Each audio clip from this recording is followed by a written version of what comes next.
Hey guys, what's up? My name is Matt Marine once again, and if you watched part one, welcome back, and if not, this is part two of my story of my experience in the world of psychiatry, and that is in like being a patient of psychiatry. I'm not a psychiatrist. Um, and my experience on medication and getting off medication and staying off medication. Part one was um, about my time leading up to it and what led me there in the first place, and then also about my time on the medication. Part two is going to be about tapering, and part three will be all about withdrawal and staying free of the meds. So, at the end of 2018, I found myself on a huge dose of Prozac, and I had been taking Klonopin every day for several years. Um, I felt like a ghost. I felt completely disconnected from everything and everyone around me. I used to just say to my friend, one of my dear friends, I used to say to him when I'd cried, I would be in these like crying spells to him constantly because I was so miserable. And I would say to him, it feels like everything is like covered in this invisible layer of shit. Like it feels like the joy and the brightness and like everything like meaningful about the world has been just sucked out of it. Like everything went gray, and like I would tell him I felt like a ghost. I always felt like a zombie or a ghost, or like I was half alive, and it was horrible. And I started having, you know, only pretty early into my journey, I was having all these side effects that I'd never experienced for a day of my life before being on the meds, and horrible dissociations, um, brain fog, all kinds. I mean, I can't even list them all. There were so many, and um, all I ever wanted to do was sleep. And I just kind of got to this point at the end of 2018 where I was like, I like really like I kind of like zoomed out on my life and went like, this is not serving the intended purpose. Obviously, I feel worse than ever. Like, what am I doing?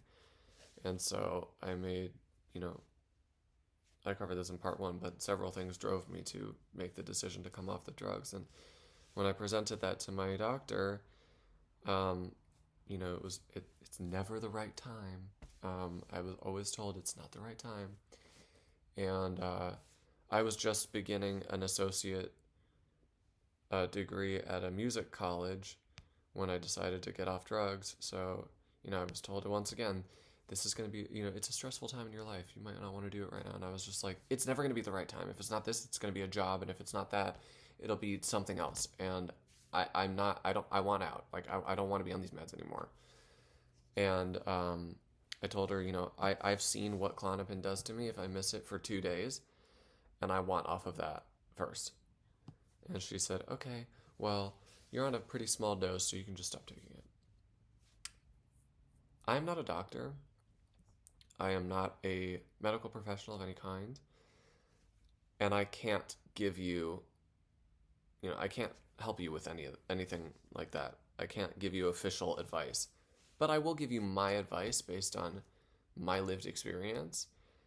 If anyone in the medical field is advising you ever to cold turkey off of anything psychiatric, please get a second opinion and a third opinion. Don't do that.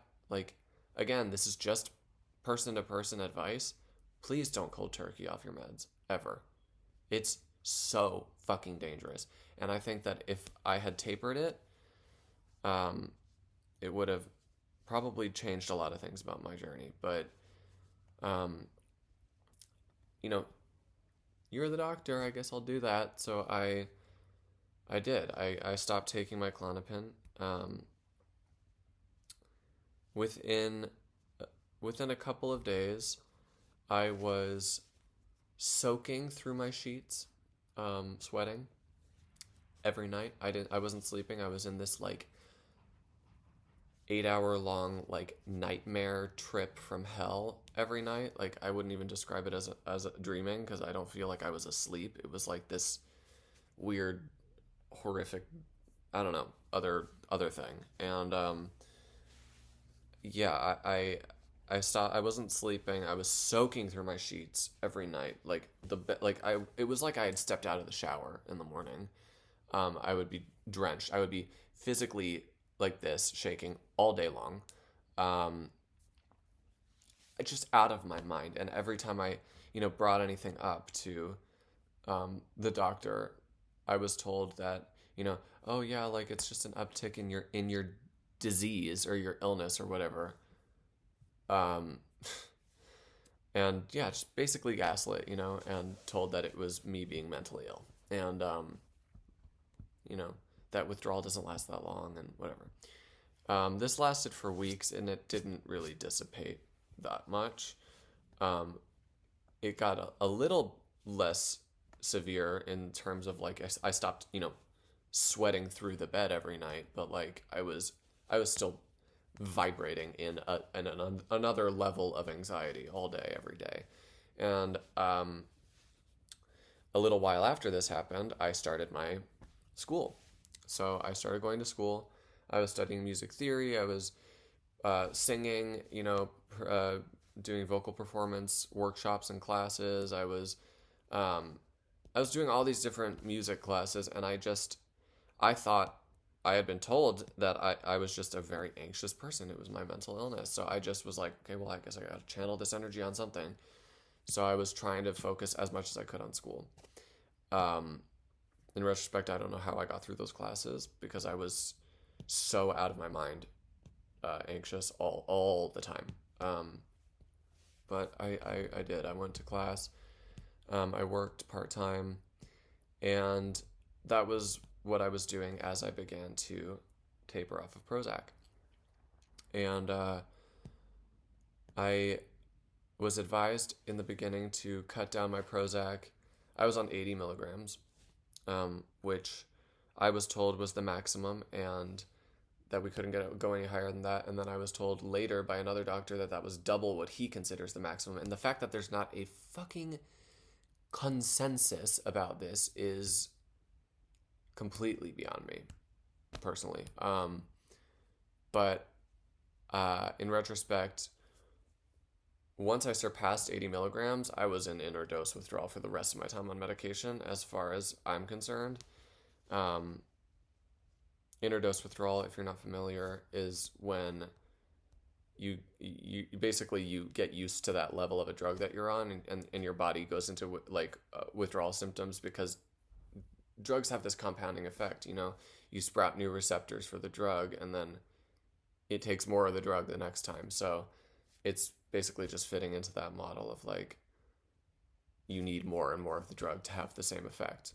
These drugs do not work differently than street drugs. Well, that's not true. They do work very differently from street drugs in terms of how long-term they can damage you.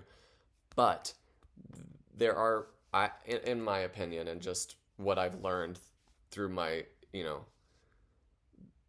bajillion hours of researching every aspect of this horrific syndrome, there are similarities. There are things that all drugs kind of seem to have in common. And once again, not a doctor, so I'm gonna leave that alone for now. But yeah, drugs build a tolerance is basically long and short what I'm trying to say. And once you reach a tolerance with whatever dose you're on, you can go into inner dose withdrawal. Not everybody does. I did.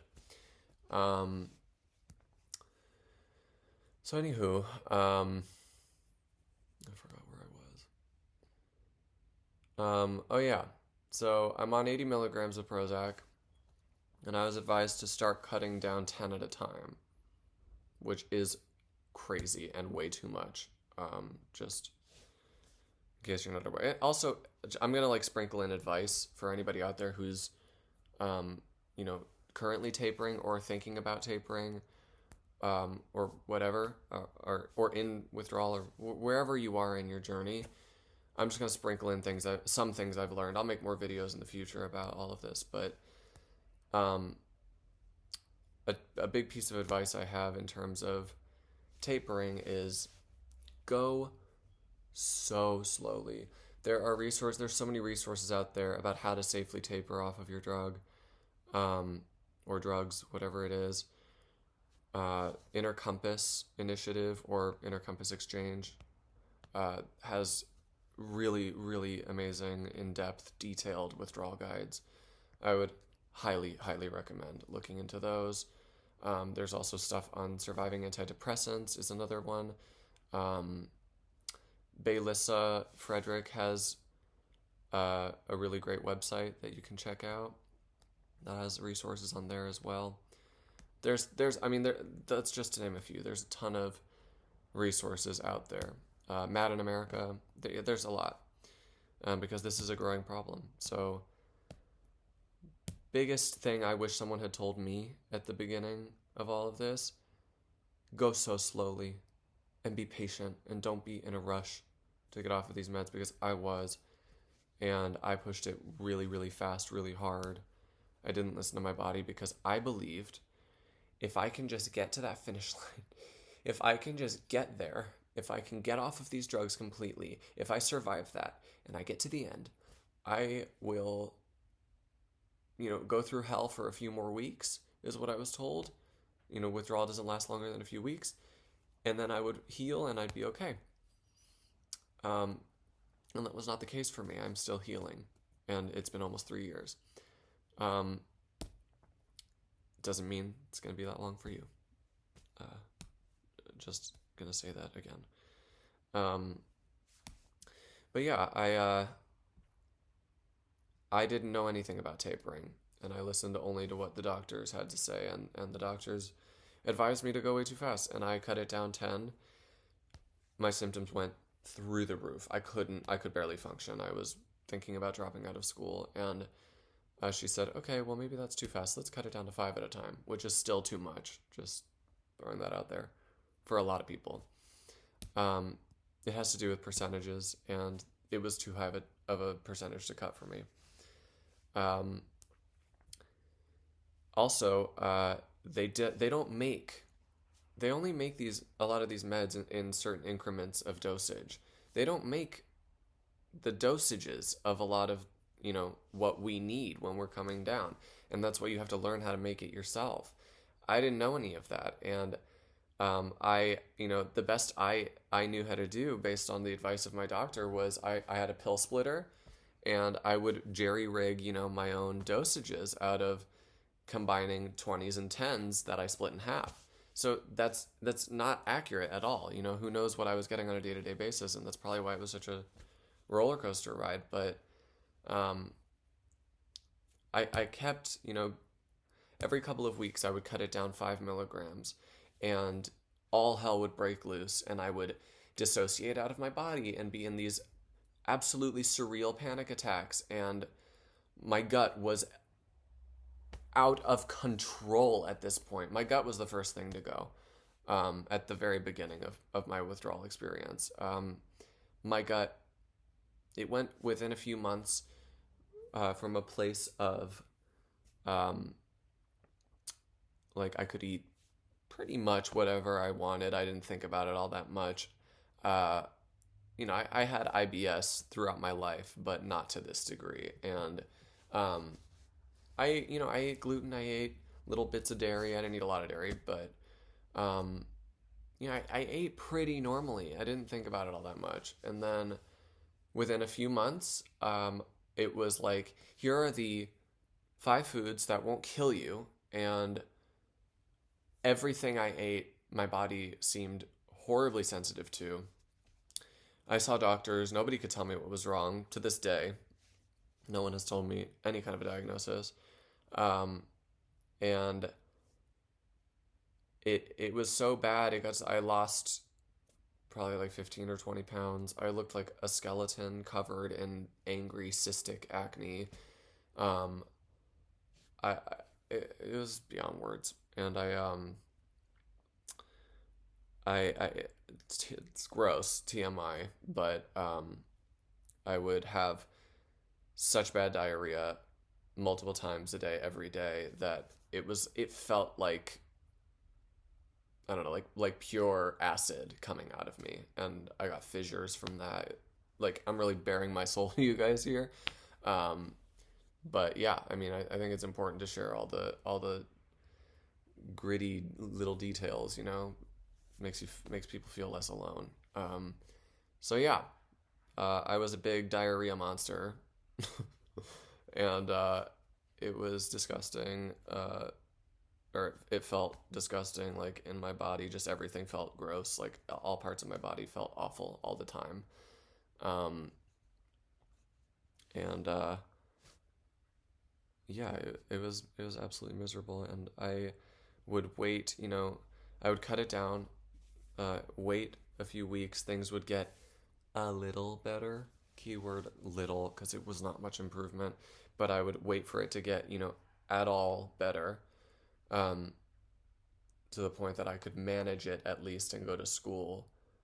Um, which, I mean, the threshold for what I can manage now is fucking insane.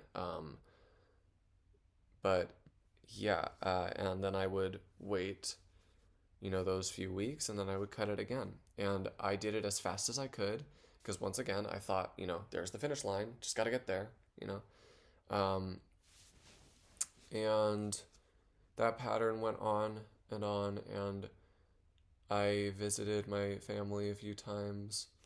My mom was living in Arizona with her husband at the time, and I would, plan my cuts for when I would see them, so that I would be around family, and when I was going through hell. And I felt like such a burden to them. I felt so guilty about being in that state around them, but I didn't know what else to do. And yeah, I pushed it really hard. And then by the beginning of 2020, I tapered, all through 2019. And by the beginning of 2020, I paused, because I said, I gotta take a break. This is too much. And I paused at 20 milligrams, waited to level out a little bit. And then, as I'm going to school and everything, rumors start circulating about this virus, and everybody's freaking out about this virus. And slowly, over the next few weeks, little by little, stuff gets more and more serious. And then, by March, I'm doing my finals at home in my apartment, and the whole world shuts down. And I find myself, with, nothing to do in my apartment all day, every day. And I just said, okay, world's on hold temporarily. We didn't know, how temporarily it was going to be. But it was just like, this seems like maybe a good time to finish up and get off of the rest of the meds. So I gunned it, for lack of a better word. And I pushed really hard. And within a few weeks, I came off the remaining 20 milligrams, because I was so desperate to get to that finish line. It was really bad. The symptoms got really, really bad. And then at the end of May of 2020, I remember holding my last, I have a picture of it on my phone, holding my last little split pill of 5 milligrams of Prozac. And I celebrated, I went to the ocean and jumped in the ocean and just cried out, I'm free. And like, I was so excited and proud of myself that I made it to the end, that I got off of these meds that were destroying my life. And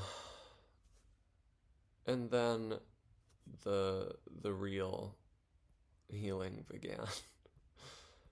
uh, yeah, it's a lot, so I'm gonna make a separate video. Um, but yeah, that's that's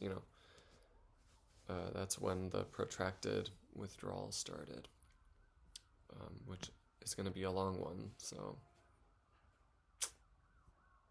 buckle up if you're interested in that. Once again, I want to conclude every video by just saying, if you are in this, the mere fact that you are surviving is superhuman, and I am in awe of you, and I send you so much love and strength and support, just into the ether and to you. This is unspeakable what these medications can do to people. It is unspeakable. And unless you've been through it too, it's hard to understand. And I do consider it a gift in that way, because I could have never understood. I could try, but I could have never understood what this is. And I would not have this level of empathy for people if I hadn't been through this. So keep going. Sending you so much love, and I'll see you in part 3.